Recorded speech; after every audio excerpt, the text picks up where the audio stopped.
आणि यानंतर ओबीसी नेते हरिभाऊ राठोड आपल्यासोबत बोलण्यासाठी आहेत। हरिभाऊजी, आपण पाहतोय जरांगे पाटील यांचा हा मोर्चा सध्या मिरी या गावामध्ये मुक्कामी असणार आहे। आपण बघत आहात सकाळपासूनच मोठ्या प्रमाणामध्ये जरांगे पाटील यांच्या आंदोलनाला एक अपेक्षेप्रमाणे पाठिंबा मिळताना दिसतोय का? तुम्हाला काय वाटतंय, नेमकं कसं पाहता याकडे? निश्चितच फार मोठा प्रतिसाद आणि फार ऐतिहासिक असा मोर्चा होईल असं दिसतंय। परंतु आपली चर्चा खऱ्या अर्थाने आरक्षण कसं देता येईल आणि ओबीसी मधून आरक्षण देता येईल का? कारण जरांगे पाटलांची मागणी काय आहे? पहिली मागणी आहे की कुणबी मराठा एक करून तुम्ही JR काढा, तसा ही एक मागणी आहे। दुसरी मागणी आहे त्यांची, मला जे काही आरक्षण पाहिजे ते मी ओबीसी मधूनच घेऊन जाणार, ओबीसी मधून आरक्षण मिळाल्याशिवाय मी मुंबई सोडणार नाही। ह्या दोन महत्वाच्या मागण्या आहेत आणि याच्यावर आपण चर्चा केलेली बरी।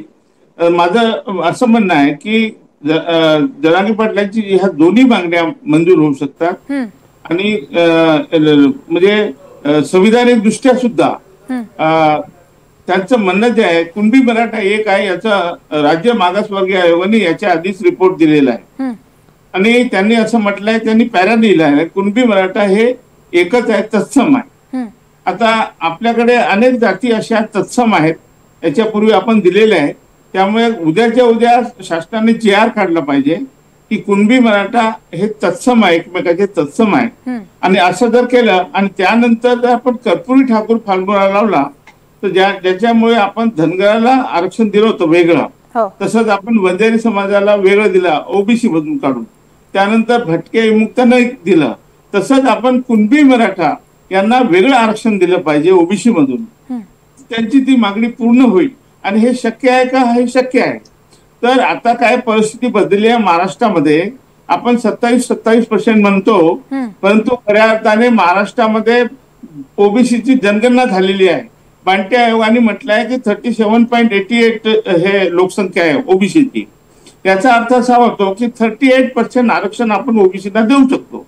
याच्यामध्ये सहजपणे सगळे अकोमोडेट होतात। आता इव्हन आपला जो 12 बलुतेदार समाज आहे त्यांची मागणी आहे, त्यांनाही वेगळं आरक्षण देता येईल आणि त्यामुळे कोणाला धक्का लागणार नाही। म्हणजे जसं धनगराला दिल्यावर धक्का लागला नाही, वंजारीला दिल्यावर धक्का लागला नाही ओबीसीला, तसंच 12 बलुतेदाराला वेगळं दिलं आणि कुणबी मराठाला वेगळं दिलं तर कोणाचाच कोणाला धक्का लागणार नाही। अशा पद्धतीने आपण जो भारतरत्न कर्पुरी ठाकूर फॉर्म्युला काय तो बघायला पाहिजे। याच्यापूर्वी माननीय शरद पवार साहेबांनी जेव्हा मंडल आयोग लागू झाला त्यावेळेस असा जटिल प्रश्न 31 वर्षापूर्वी मला आठवतं की हा असाच प्रश्न उपस्थित झाला होता। त्यावेळेस माननीय शरद पवार साहेबांनी मला बोलवून घेतलं होतं। खरं म्हणजे त्यावेळेस मी नोकरी करत होतो, पण मी अभ्यासक होतो। जसं आज मी तुमच्या समोर आलो तसं मी लोकसत्ता, महाराष्ट्र टाइम्स, रीडिंग पेपरला मी आर्टिकल लिहायचो आणि मी फॉर्म्युला सुचवायचो सरकारला। आणि सरकारला फॉर्म्युला सुचवल्यानंतर त्यांच्या लक्षात आलं, माननीय शरद पवार साहेब मुख्यमंत्री होते, त्यांनी मला बोलवून घेतलं आणि त्याला मला विचारलं की हे आरक्षण कसं देता येईल। कारण धनगरांना भटक्यामुक्त टाकण्यासाठी विरोध होता, त्याशिवाय वंजारांना सुद्धा भटक्यामुक्त मध्ये टाकण्याचा विरोध होता, आमचाच विरोध होता। मखराम पवारजी, लक्ष्मण माने, मी, अनेक लोक माझे त्यावेळेस आम्ही मोर्चे आंदोलन केले, जसं आता जरांगे पाटील करतात तसं आणि जसं ओबीसीचे लोक आता करतात तसं आम्ही यांना विरोध करत होतो। आणि मग माननीय शरद पवार साहेबांनी विचारलं मला की राठोड साहेब बोलाय कसं करता येईल, तर मी त्यांना फॉर्म्युला सांगितला की तुम्ही भटक्यांना वेगळं द्या, विमुक्तांना सुद्धा वेगळं द्या, धनगरांना वेगळं द्या, 3.5% धनगरांना दिले, 2% वंजारी समाजाला दिले। आणि त्यावेळेस सर्वपक्षीय बैठक घेतली माननीय शरद पवार साहेबांनी। अनेक लोकांना या गोष्टी माहित नाही, 31 वर्षापूर्वीची गोष्ट आहे, 94ची गोष्ट आहे। आणि त्यामध्ये सर्वपक्षीय बैठकीमध्ये मी, मान्य गोपीनाथ मुंडे, छगन भुजबळजी, मखराम पवार आणि लक्ष्मण माने आणि मान्य शरद पवार हे 7च लोक आम्हाला बोलायला दिलं होतं आणि माझं सजेशन ऍक्सेप्ट केलं आणि तशा पद्धतीने आरक्षण दिलं। तरी पण आम्हाला काहीतरी 2.5% आधी जाहीर केलं होतं भटक्या विमुक्तांना। त्यावेळेस मी परत आंदोलन केलं, तर परत साहेबांनी बोलावून घेतलं मला। वसंतराव नाईकांचे चिरंजीव त्यावेळेस अविनाश नाईक हे राज्यमंत्री होते, त्यांनाही बोलावून घेतलं आणि त्यांना सांगितलं की ते हरिभाऊ राठोडना जरा बोलवा आणि त्यांना जे काही त्यांची मागणी आहे तर आपण 3% त्यांना देऊ शकतो, पण त्यांच्याकडनं लिहून घ्या. माझ्याकडनं लिहून, माझ्याकडे काही लेटर हेड वगैरे नव्हतं, तर अविनाश नाईक म्हणाले की तुम्ही असं करा, माझ्याच लेटर हेडवर आपण टाईप करू, एकीकडे त्यांची सही आहे, माझी सही आहे, हे दप्तरी दाखल अजूनही आहे, लोक म्हणजे आपल्या मंत्रालयाच्या त्या फाईलमध्ये आहे. तर त्यावेळेस हा प्रश्न सहजपणे सुटला, सामंजस्याने सुटला. असाच प्रश्न उद्याच्या उद्या सुटू शकतो.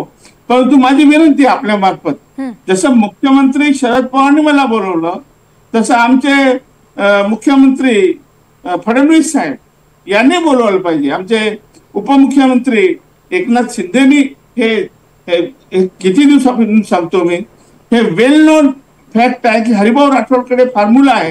हे सगळ्यांना माहित आहे, मराठा समाजाला माहित आहे, जरांगे पाटलांना माहित आहे, सगळ्या जे सेकंड लाईनचे मंत्री आहेत त्यांना सगळ्यांना माहित आहे. पण सगळ्यांना भीती काय, ओबीसी अंगावर येतील. कशाला येतो ओबीसी अंगावर? जर भटके आमदारांना वेगळं मिळालं ते अंगावर आले नाही.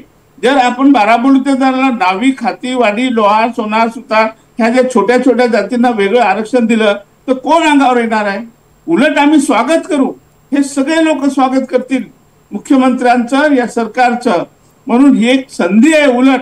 कारण आपले भारतीय जनता पार्टी म्हणतात आमचे ओबीसी डीएनए आहे. मग डीएनए आहे ना, तर आमचा या आरक्षणामुळे बिलकुल नुकसान होणार नाही. ऑन द कॉन्ट्ररी या सगळ्या जो छोट्या छोट्या जाती आहेत त्यांना समान न्याय मिळेल, कारण कर्पूरी ठाकूर फॉर्म्युला या ठिकाणी आपण लावणार आहोत. निश्चितच हरिभाऊजी, म्हणजे तुम्हाला असं म्हणायचं आहे का की मराठ्यांना ओबीसी मधून आरक्षण मिळेलच? कारण जरांगेंची देखील ही प्रमुख मागणी आहे की आम्हाला ओबीसी मधूनच आरक्षण हवंय. तुम्हाला नेमकं काय म्हणायचंय? ओबीसी मधूनच मराठ्यांना आरक्षण मिळेल का? जरांगेंची मागणी मान्य होईल का? हो, परंतु सरळ ओबीसी मध्ये नाही टाकता येणार. मी सांगितलं त्याप्रमाणे सब कॅटेगरायझेशन करून जस्टिस आपले कर्पूरी ठाकूर फॉर्म्युला, म्हणजे ओबीसी आपला वसंतराव नाईक फॉर्म्युला म्हटलं तरी चालेल, कारण वसंतराव नाईकने 1965 मध्ये हे आरक्षण दिलंय वेगळं करून. त्यानंतर 1974 साली मान्य शरद पवार साहेबांनी हाच फॉर्म्युला वापरलाय. त्यावेळेस सुद्धा कर्पूरी ठाकूर वगैरे तिकडे बिहारमध्ये त्यांनी अनेक जातीचा जो प्रॉब्लेम होता, जे छोट्या छोट्या जाती होत्या त्यांना न्याय मिळत नव्हता, आणि म्हणून मान्य आपले पंतप्रधान मोदी साहेबांनी 2017 साठी जस्टिस रोहिणी आयोग नेमला आणि त्याचा रिपोर्ट सुद्धा पेंडिंग आहे. परंतु काय आहे, समाज मागणी करणारे कोण नाही आहे या भटक्यांमध्ये, ओबीसी मध्ये असं नॉलेजेबल लोक नाही आहे. आम्हाला जर उद्या जरांगे पाटीलचं नेतृत्व मिळालं तर आम्ही देशभर त्यांच्या माध्यमातून या ज्या छोट्या छोट्या जाती आहे, 3250 जाती आहे, त्यांना न्याय आम्ही मिळवून देऊ. एकच मराठा काय, परंतु जरांगे पाटीलने आम्हाला साथ दिली पाहिजे आणि या सरकारने साथ दिली पाहिजे. या देशामधल्या ज्या छोट्या छोट्या जाती आहेत, कारण हा इथे थांबणार नाही. यानंतर या देशामधल्या अनेक छोट्या, तुम्ही युट्यूबला, तुम्ही तुम्ही गुगलला विचार ना रोहिणी आयोग म्हणजे काय, तुम्हाला सगळ्यांनाही माहिती मिळेल. या देशामध्ये रोहिणी आयोग मान्य पंतप्रधानांनी नेमला, पण त्याची मागणीच होत नाही. माझ्या कानावर असं आलंय की पंतप्रधान एकदा म्हणाले, अरे याची मागणीच नाहीये, कोणी याच्या पुढेच येत नाही, आम्ही सुमोटो कसं देणार आहोत, याच्यावर काही आंदोलन नाहीये, याच्यावर कोणी आंदोलन करत नाहीये. हे मान्य मोदी साहेबांचे शब्द आहेत, तुम्हाला सांगतो. आणि त्यामुळे मान्य आमचे आपले फडणवीस साहेबांना विनंती आहे की फडणवीस साहेब, तुम्ही म्हणताय ना आमचा डीएनए आहे म्हणून, मग डीएनए मध्ये भटक्यामुक्त समाज येत नाही का? डीएनए मध्ये बाराबोलीदार, नावी, खाती, वाडी, लोहार, सोनार, सुतार येत नाही का? मग हा एवढा चांगला प्रश्न आहे या निमित्ताने.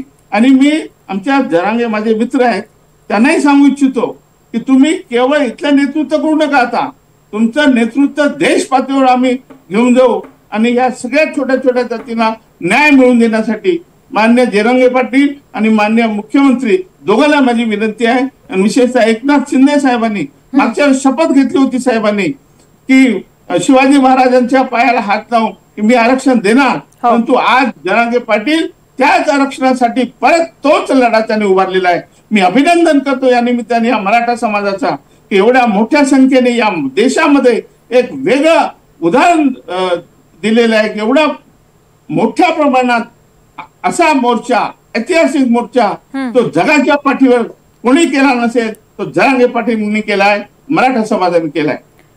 निश्चितच हरिभाऊजी, तुम्ही आताच एक उल्लेख केलात की वसंतराव नाईक हा फॉर्म्युला खरं तर सगळ्यांना तुम्ही सांगावा नेमका फॉर्म्युला काय आहे आणि तुमच्याकडे त्या फॉर्म्युला संदर्भातली नेमकी काय माहिती आहे. तुम्ही सरकारकडे या संदर्भात काही बातचीत केली आहे का आणि सरकारकडून देखील तुम्हाला काही सुचवण्यात आलंय का? मी अनेक वेळा सरकारच्या सगळ्या लोकांशी बोललेलो आहे. फक्त मला मुख्यमंत्र्यांनी वेळ दिलेला नाही. गेल्या वेळेस म्हणजे आजपासून नाही, गेले 2-3 वर्ष ज्या आपल्या मीडियामध्ये जे लोक आहेत, पत्रकार आहेत, त्यांना माहित आहे. एकूण एक लोकांना माहित आहे, जे अभ्यासू आहेत त्यांना माहित आहे हरिभाऊ राठोडकडे काहीतरी फॉर्म्युला आहे. पण तो फॉर्म्युला त्यांना कळत नसल्यामुळे त्यांना असं वाटतं की हरिभाऊ राठोड काहीतरी ओबीसी असून मराठा धार्जिनी आहे किंवा मराठ्यांना म्हणजे जरांगे पाटीलला विरोध करतात, असं नाही आहे. मी इतर लोक जे आता 2 समाजामध्ये भांडणं लावण्याचं मी ते कधीच केलं नाही, करणारही नाही. मी पक्षपातीवर कधी बोलतही नाही. मी संविधानिक अभ्यासक आहे, मी आरक्षणाचा अभ्यासक आहे, या दृष्टीने बोलतो. मराठा समाजालाही आरक्षण मिळालं पाहिजे, आमच्या बाराबुर्तेदारांनाही मिळालं पाहिजे, छोट्या छोट्या जातींना हे आरक्षण वाटून दिले पाहिजे आणि म्हणून त्या भूमिकेमध्ये आहे मी. आणि याचा संविधानिक अभ्यास असल्यामुळे, कारण याचा मोठा इतिहास आहे. 31 वर्षापूर्वी मंडल आयोग लागू करताना या महाराष्ट्रामध्ये मान्य शरद पवारांनी माझं ऐकून हे अपकडे केलेलं आहे आणि त्यामुळे मी त्याचा अभ्यासक या नात्याने बोलतोय. हे होण्यासारखं आहे. उद्याच्या उद्या बोलवलं ना तर उद्याच्या उद्या तुम्हाला सगळे GR काढून एका दिवसात, कारण सगळे रेफरन्सेस आपल्याकडे आहेत. कारण बांटी आयोगाने सांगितलं 37.88% ओबीसीची लोकसंख्या आहे. ती आता सर्वोच्च न्यायालयाने मान्य केलेली आहे. सर्वोच्च न्यायालयाने मान्य केल्यानंतर 27% आरक्षणाला स्थानिक स्वराज्य संस्थेला आपल्याला त्यांनी परवानगी दिलेली आहे. याचा अर्थ काय आहे की बांटी आयोगाचा जो रिपोर्ट आहे तो सर्वोच्च न्यायालयाने स्वीकारला आहे आणि त्याच्यामुळे 37.88 याचा अर्थ 38% म्हणजे 27च्या ऐवजी 38% आपण ओबीसीला आरक्षण देऊ शकतो आणि 20% SC/ST मिळून असा 58% आरक्षण या महाराष्ट्रात आपण देऊ शकतो, जो की आता तुम्ही आता 62% दिलेला आहे. मी तर त्याच्याही खाली 4% कमी देऊन सगळ्यांचं समाधान करू इच्छितो आणि तेही संवैधानिक दृष्ट्या. आणि कारण कोणी विचारेल की 38-7% कसं देता येईल. तामिळनाडूमध्ये 69% काय आहे की तिथली जनसंख्या झाली होती त्यावेळेस.